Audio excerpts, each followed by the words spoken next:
Doctor Baba Saheb Ambedkar open university.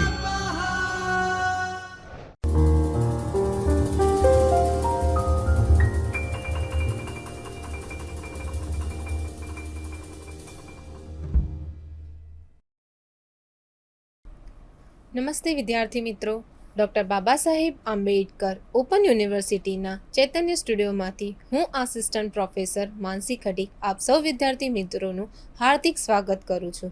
વિદ્યાર્થી મિત્રો, આજે આપણે ટીવાય એટલે કે તૃતીય વર્ષ બીકોમના એકાઉન્ટિંગ એન્ડ ફાઇનાન્સ 3 પેપરની વાત કરીશું. બ્લોક 3 યુનિટ નંબર 9 મૂડી બજાર. તો આજે આપણે મૂડી બજારના ચેપ્ટરની વાત કરીશું કે મૂડી બજાર શું છે. તો આપણે વિષય સૌપ્રથમ રૂપરેખાથી શરૂઆત કરીએ તો પ્રસ્તાવના, મૂડી બજારના લક્ષણો, મૂડી બજારના કાર્યો, પ્રાથમિક મૂડી બજાર અને ગૌણ મૂડી બજાર વચ્ચે શું તફાવત છે તે, અને પ્રાથમિક મૂડી બજારમાં ધ્યાનમાં લેવાની બાબતો, પ્રાથમિક ભરણાનો પ્રકાર અને બાંયધરી દલાલો. તો આજે આપણે આ બધા ટોપિક્સની ચર્ચા કરીશું કે મૂડી બજાર શું છે અને તેના લક્ષણો શું છે, તેના કાર્યો શું છે, તેની વિગતવાર આપણે આજે ચર્ચા કરીશું. તો સૌપ્રથમ શરૂઆત કરીએ પ્રસ્તાવનાથી. તો વિદ્યાર્થી મિત્રો, આપણે જાણીએ છીએ કે જે પણ ધંધાકીય એકમોને જરૂરી એવા લાંબા સમયગાળાના ભંડોળો ઉછીના લેવાના અને ધિરાણ કરવા માટેનું બજાર એટલે મૂડી બજાર. મૂડી બજાર એટલે શું? જે પણ ધંધાકીય એકમો છે, કોઈ પણ કંપની છે કે ધંધો ચલાવતી કોઈ પણ વ્યક્તિ છે, તે જરૂરી એવા લાંબા સમયગાળાના ભંડોળો પૂરું કરવા માટે, એટલે કે જેને એને પોતાનો જે પણ બિઝનેસ છે એ તેને શું છે લાંબા સમય સુધી ટકાવી રાખવા માટે તે શું છે એ લાંબા સમયગાળાના ભંડોળો ઉછીના લેવાના અને ધિરાણ કરવા માટેનું બજાર એટલે મૂડી બજાર.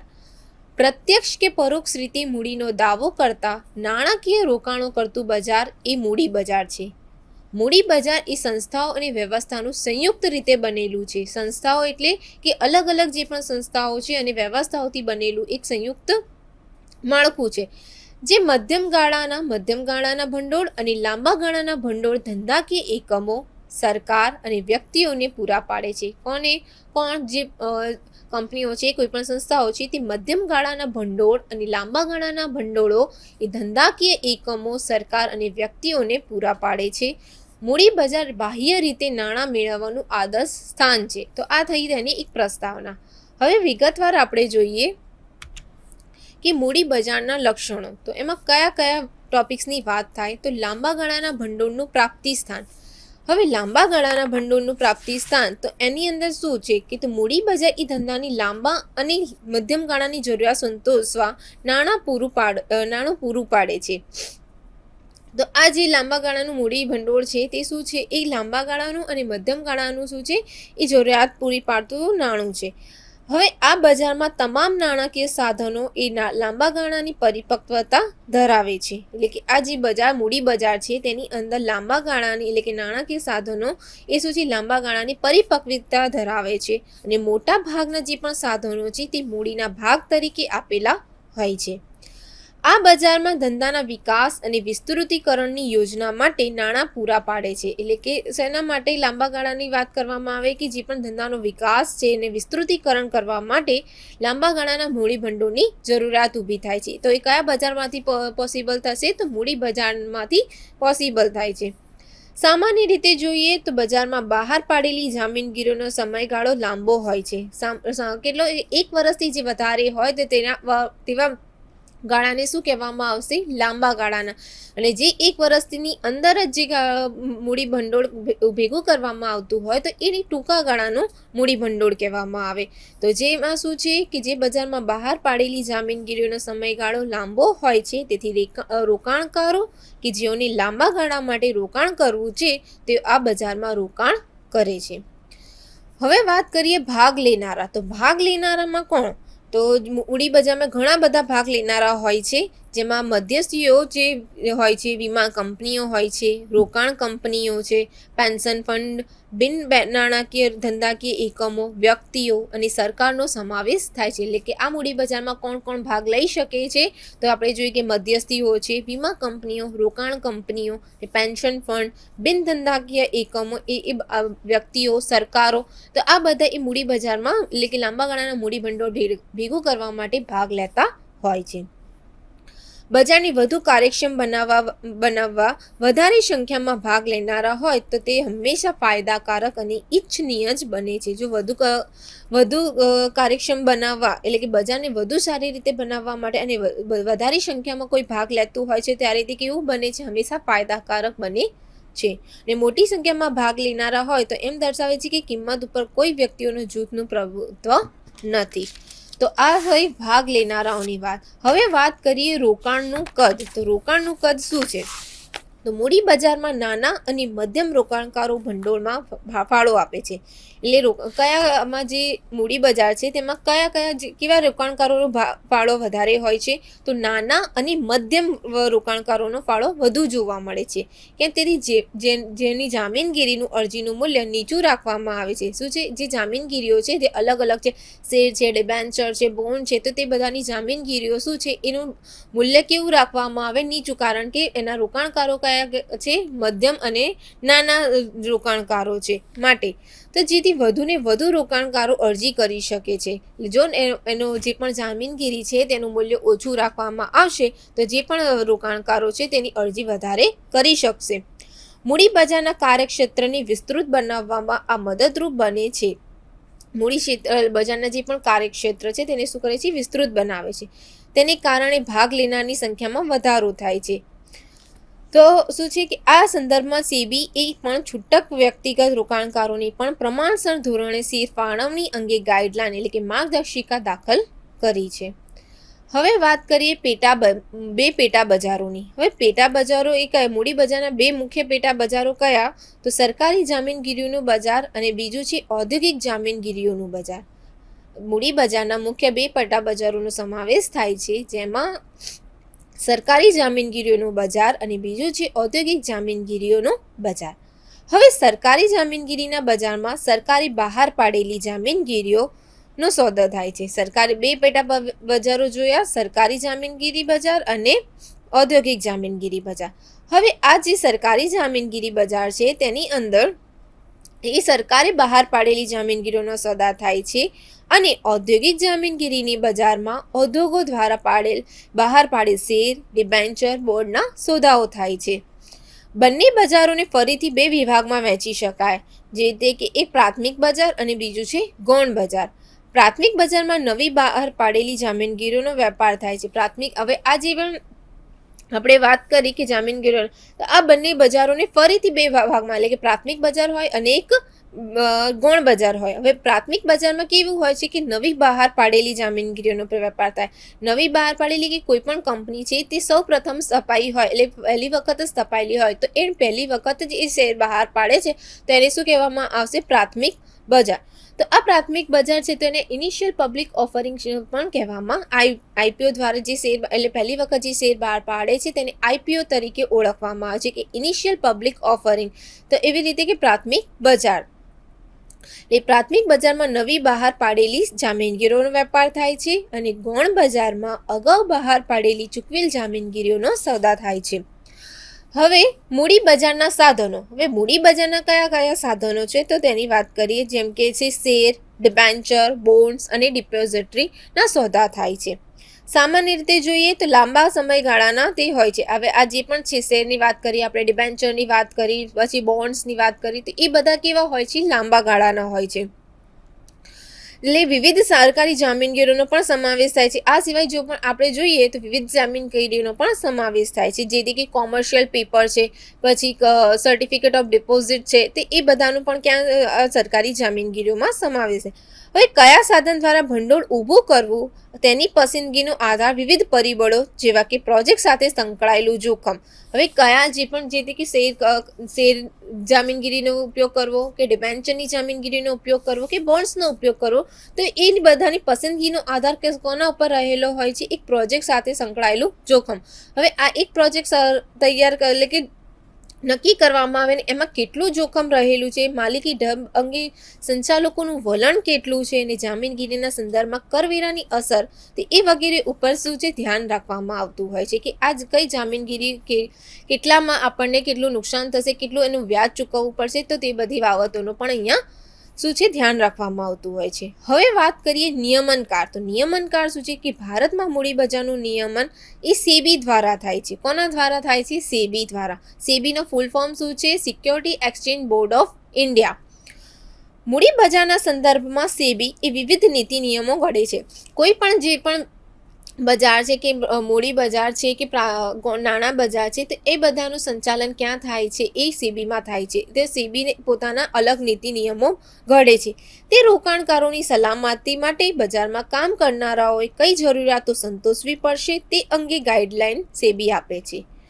જામીનગીરીઓનું સંચાલન એ 2013ના કંપની ધારાની જોગવાઈઓ, વિદેશી હુંડિયામણનો કાયદો તથા અન્ય લાગુ પડતા કાયદા મુજબ થાય છે.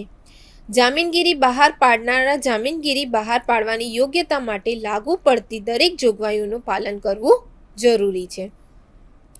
હવે વાત કરીએ દલાલ. તો દલાલ શું છે? તો મૂડી બજારના વિકાસ અને અસરકારક કામગીરીમાં દલાલો મહત્વની ભૂમિકા ભજવે છે. કેવી રીતે? તો આપણે જોઈએ કે સોદાઓ સરળતાથી પૂરા કરવામાં દલાલ મદદરૂપ બને છે. દલાલો તેમની સેવા માટે દલાલી લે છે, એટલે કે તેમના માટે તે આવક ઊભી કરવાનું એક સાધન છે. દલાલોએ પણ સેબીની ગાઈડલાઈન પ્રમાણે કાર્ય કરવાનું હોય છે. સેબી દલાલો ઉપર અંકુશ રાખે છે, એટલે કે સેબી કોણ દલાલો ઉપર અંકુશ રાખે? તો સેબી. દલાલોએ દલાલ તરીકેની સેવાઓ આપવા માટે નોંધણી કરાવવી જરૂરી છે. આપણા દેશમાં આપણે જોઈએ કે મૂડી બજારનો સારો વિકાસ થયો છે, તો એ સેબીની ગાઈડલાઈન હેઠળ કાર્ય કરે છે. કેમ મૂડી બજારનો આટલો વિકાસ થયો? તો એ સેબીના ગાઈડલાઈનના મુજબ. ને વિવિધ જામીનગીરીઓ જેવી કે શેર છે, ડિબેન્ચર, બોન્ડ અને ડિપોઝિટરીઝનો પણ આ બજારમાં વેપાર થતો હોય છે. તો આ બધા થયા મૂડી બજારના લક્ષણો. હવે વાત કરીએ વિદ્યાર્થી મિત્રો આપણે મૂડી બજારના કાર્યો. તો મૂડી બજારના કાર્યો કયા કયા છે? તો તેની વાત કરીએ આપણે. તો સૌપ્રથમ તેનું કાર્ય છે ફાળવણીનું કાર્ય. ફાળવણીનું કાર્ય એટલે શું? મૂડી બજાર અસંખ્ય રોકાણકારોની બચતોને વિવિધ ઉત્પાદકીય રોકાણો તરફ લઈ જવાનું પ્લેટફોર્મ પૂરું પાડે છે. એ તો આપણે હમણાં જોયું કે જે પણ મૂડી બજાર છે તે અસંખ્ય રોકાણકારોની વાત કરે છે.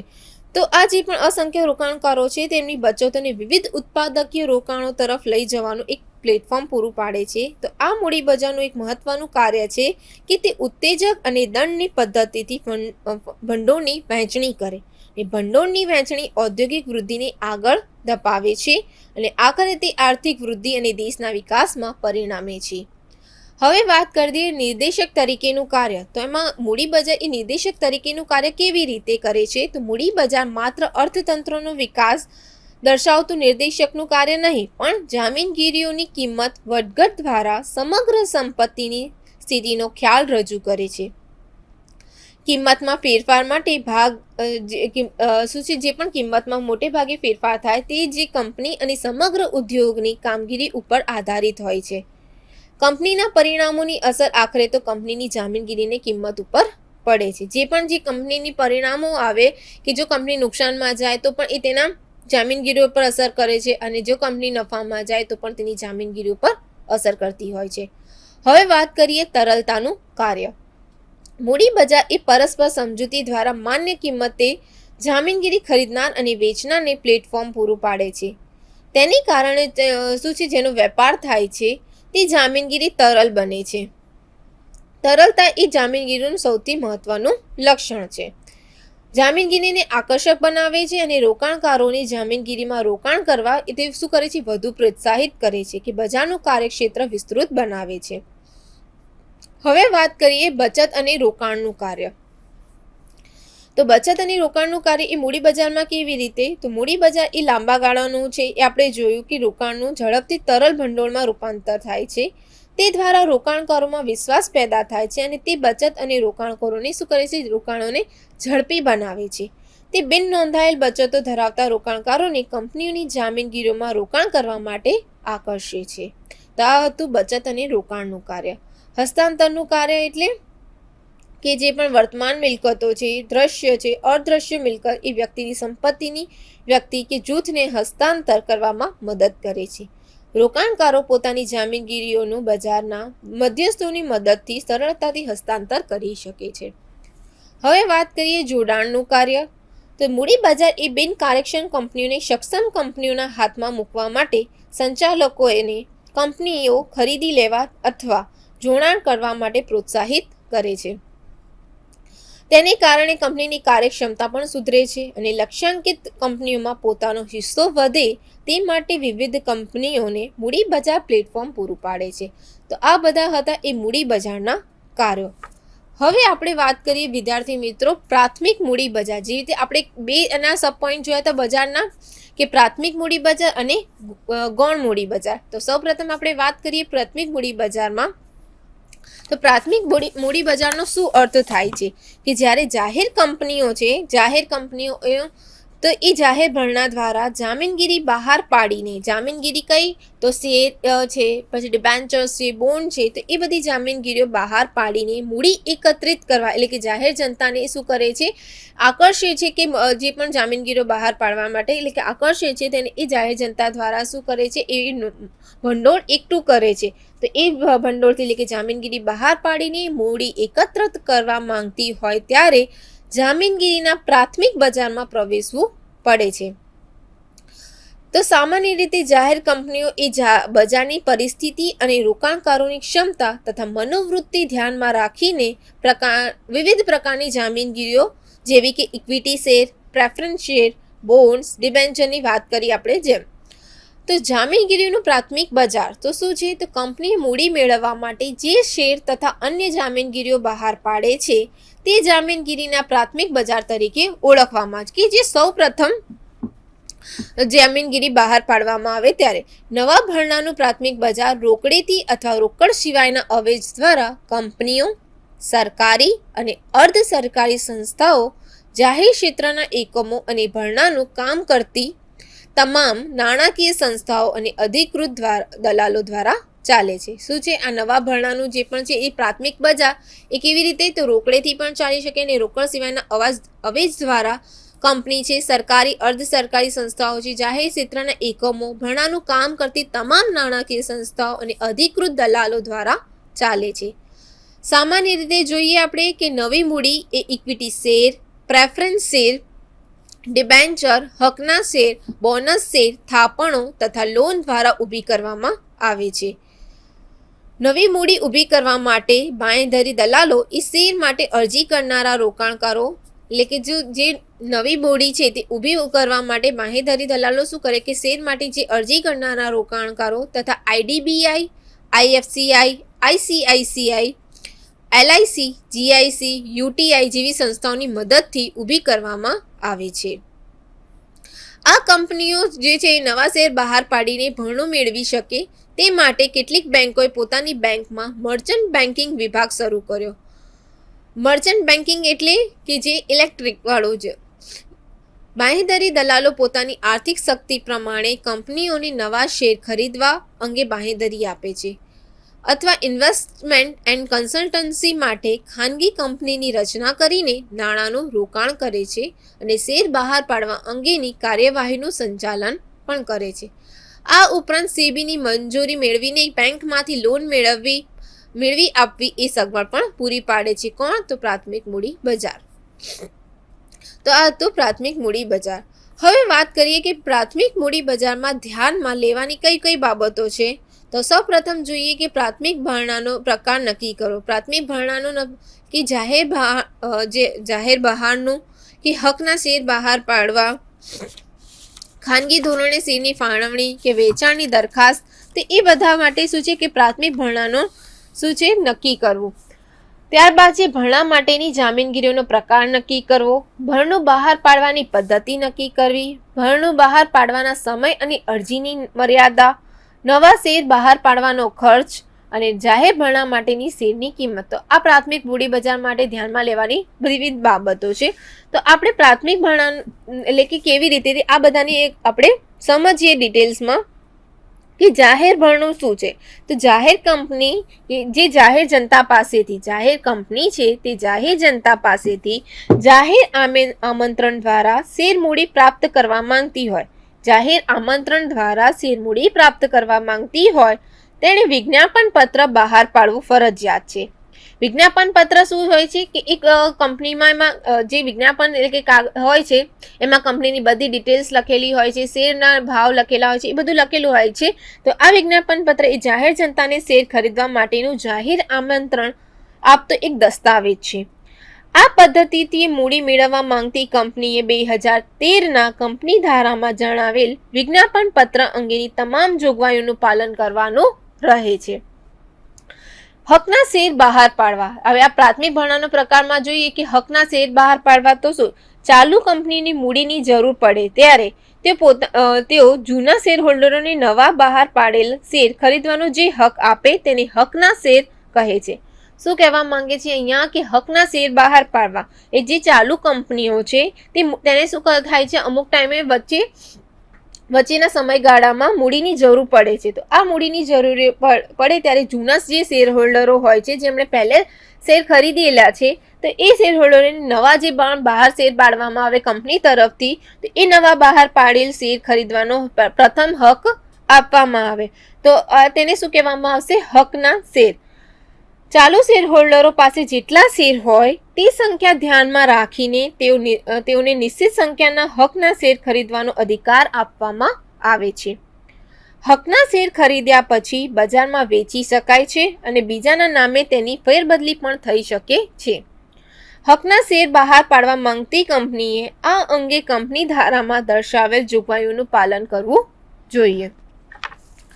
પછી આપણે વાત કરીએ કે ભરણા માટે જામીનગીરીઓનો પ્રકાર નક્કી કરવો. હવે ભરણા માટે જામીનગીરીઓનો પ્રકાર નક્કી કરવો તો કયા પ્રકારની કઈ જામીનગીરીઓ આવી શકે, તો ઇક્વિટી શેર છે, થાપણો, પ્રમાણપત્રો, પ્રેફરન્સ શેર, ડિબેન્ચર, વિદેશી લોન, વાણિજ્યક પેપર્સ, બેંક લોન, જાહેર થાપણો, આંતર કંપની થાપણ. તો એ બધાની એ શું છે, જામીનગીરીઓ છે. તો ભરણા માટે જામીનગીરીનો કયો પ્રકાર નક્કી કરવો તે કોના ઉપર રહેલો હોય છે, કંપની એટલે કે કંપનીની સ્થાપના વખતે મોટે ભાગે શું છે કે ઇક્વિટી શેર અને પ્રેફરન્સ શેર બહાર પાડીને મૂડી ઊભી કરવામાં આવે.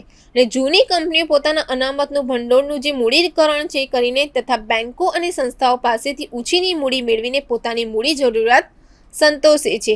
ને નવી સ્થપાતી કંપની માટે ઇક્વિટી શેર બહાર પાડવા ફરજિયાત છે. ને મૂડી પ્રાપ્ત કરવા માટે વિવિધ આપણે જામીનગીરીઓ જોઈ કે આ મૂડી પ્રાપ્ત કરવા માટે અલગ અલગ જામીનગીરીઓનો ઉપયોગ થઈ શકે છે.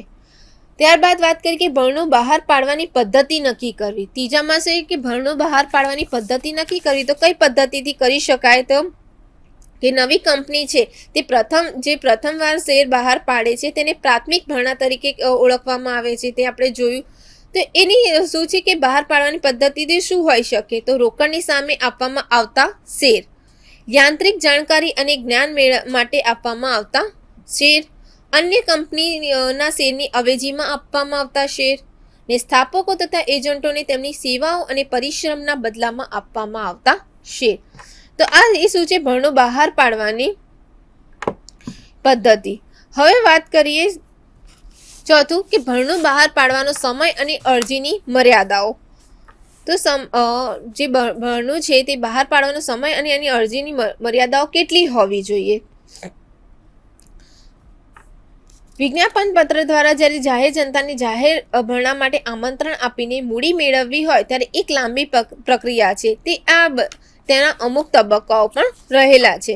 હવે આ જે તબક્કાઓ છે તેમાં શું છે, સંચાલક મંડળની મંજૂરી મેળવવી, ચાલુ કંપની હોય તો શેર હોલ્ડરોની મંજૂરી લેવી, લીડ મેનેજરની નિમણૂક કરવી, દસ્તાવેજોની ચકાસણી કરવી, મધ્યસ્થોની નિમણૂક કરવી, શેર બહાર પાડવા માટેનું અંદાજપત્ર તૈયાર કરવું, વિજ્ઞાપન પત્ર તૈયાર કરવું, મંજૂર કરેલ વિજ્ઞાપન પત્ર સેબીને મોકલવું, ત્યારબાદ શેર બજારોમાં નોંધણી કરાવવી, શેર બાંહેધરી અંગે પછી વિજ્ઞાપન પત્રમાં સુધારા કરાવવા, પછી કંપની રજિસ્ટ્રારને વિજ્ઞાપન પત્ર મોકલવું. તો આ વિવિધ પ્રકારના શું છે કે શેર ભરણા માટે પ્રાથમિક જાહેર દરખાસ્તના મુખ્ય તબક્કાઓ ધ્યાનમાં રાખવામાં આવે છે.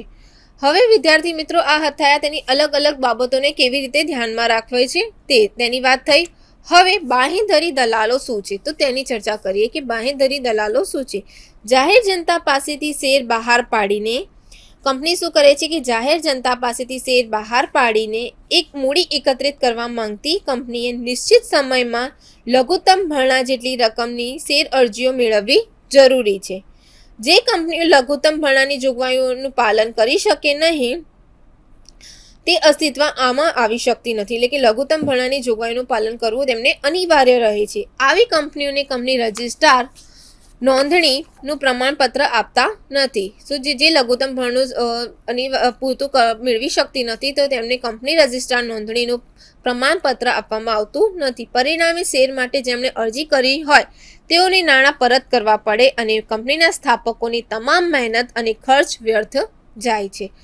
આમ ન બને તે માટે સ્થાપકો જાહેર ભરણા માટે બાંહેધરી દલાલોની નિમણૂક કરે છે. હવે બાંહેધરી દલાલ શું છે? તો બાંહેધરી દલાલ એ નવા ભરણા અને પ્રાથમિક બજારનો મહત્વનો એક મધ્યસ્થી બને છે.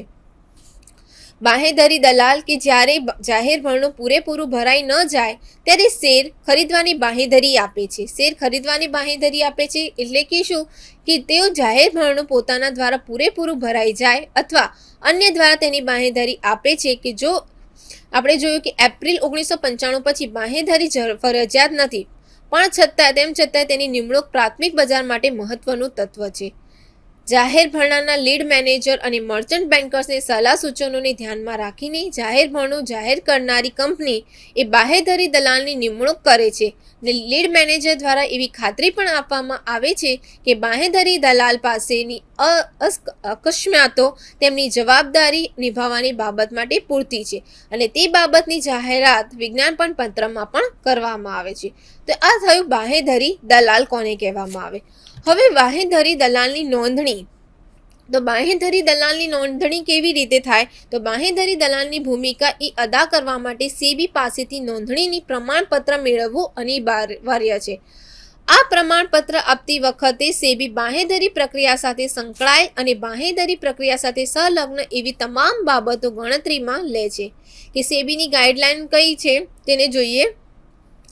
તો જરૂરી માળખાકીય સુવિધાઓ જેમ કે કાર્યાલય, તો કાર્યાલયની જગ્યા અને સાધનો અને અસરકારક રીતે જવાબદારી બજાવી શકે તેવા માનવ સાધનો. પછી બીજું છે કે બાંહેધરી દલાલ તરીકેનો પૂર્વ અનુભવ હોય તથા બાંહેધરી પ્રક્રિયાનો અનુભવ ધરાવતા 2 વ્યક્તિઓની બાંહેધરી દલાલની સંસ્થામાં નિમણૂક હોવી જોઈએ. ને બાંહેધરી દલાલ તરીકેની અરજી કરનાર સંખ્યા વ્યક્તિ સાથે સંકળાયેલી કોઈ પણ વ્યક્તિ પ્રત્યક્ષ યા પરોક્ષ રીતે બાંહેધરી દલાલ તરીકે સેબી સામે નોંધાયેલો હોવો જોઈએ નહીં અથવા તો તે વ્યક્તિની અરજી સેબીએ રદ કરી હોય અથવા તેની સામે શિક્ષાત્મક પગલાં લેવામાં આવ્યા હોય તો તે અવરોધરૂપ થઈ શકે છે. ત્યારબાદ છે મૂડી પ્રાપ્તતાની જરૂરિયાત ઓછામાં ઓછી 3.20 લાખ જેટલી હોવી જોઈએ ને નૈતિક બાબતે અથવા તો નાણાકીય ગોટાળા અરજદાર, ડાયરેક્ટર કે મુખ્ય અધિકારી જેવા હોવા જોઈએ. તો આ બધું શું છે કે એ બાંહેધરી દલાલની નોંધણી વખતે ધ્યાનમાં રાખવાના મુદ્દાઓ છે. એટલે કે આટલી શું છે બાબતો ધ્યાનમાં રાખવી, ભૂમિકા અદા કરવા પાસે હોવી જરૂરી બને છે. તો વિદ્યાર્થી મિત્રો, આપણું મૂડી બજારનું ચેપ્ટર અહીંયા પૂરું થાય છે. કે મૂડી બજાર એટલે શું, મૂડી બજારના લક્ષણોની વાત કરીએ આપણે, મૂડી બજારના કાર્યોની વાત કરીએ અહીંયા આપણે. તો વિદ્યાર્થી મિત્રો, આજનો આપણો ટોપિક અહીંયા પૂરો થાય છે અને આપણે નેક્સ્ટ લેક્ચરમાં આપણે નવા ટોપિક સાથે મળીશું. Thank you. સ્વાધ્યાયઃ